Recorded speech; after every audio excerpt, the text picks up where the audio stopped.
authenticity is something that requires education, because it took me a long time to understand the difference between honesty and authenticity. And what I came down to after a lot of research and soul searching, honesty, regardless of its definition, is perceived as almost a transactional item. Were you honest on that question or not?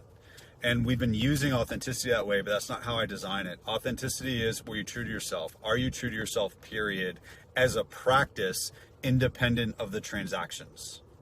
Now, yes, in a transaction, you can choose to be authentic or not, but the objective is to be an authentic human. And also, honesty focuses on, there is one truth that is a lot of times like the one right truth. The truth is amoral. So it can be, if you're Tony Soprano and your answer is, I want to kill you, and you value killing people, you're being authentic, man. I'm not here to judge like who you truly are. But if Tony Soprano wants to kill people and he says, no, man, I don't like killing people, he's being inauthentic.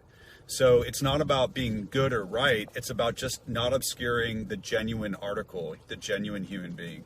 If you're authentic and you continue to act in a way that gets you a result that you don't want, you're very clear on what the problem is because you're being authentic. And so then you're very clear on what the result is. And so then you then have motivation to make a change. Because when you are authentic, you're either going to do the work to grow what's underneath, or you're going to put the mask back on. And the story that I tell to illustrate this is, when I was in rehab, they told me I wasn't responsible for other people's feelings. So I took that and I went and was a total asshole to this guy, made him cry. And the counselor came up to me and he said, what are you doing? I was like, I'm not responsible for his feelings.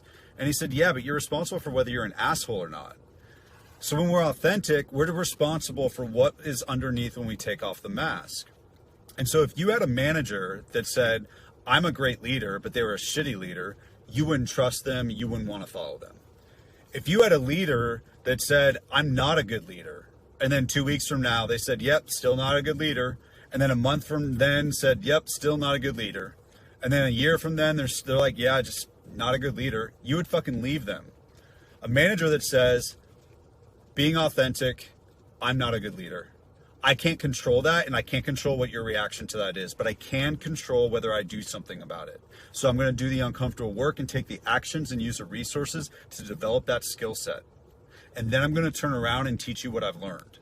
And then 3 months from then that person's a much better leader than they were. That's the inspiring leader that you want to go work for, right? Inspiring leaders don't say, I'm perfect, and they don't say, I used to have problems. They say, I'm in the shit right now. Watch what I do next. And then they do that over and over again and come back and show you what they learned. That is badass.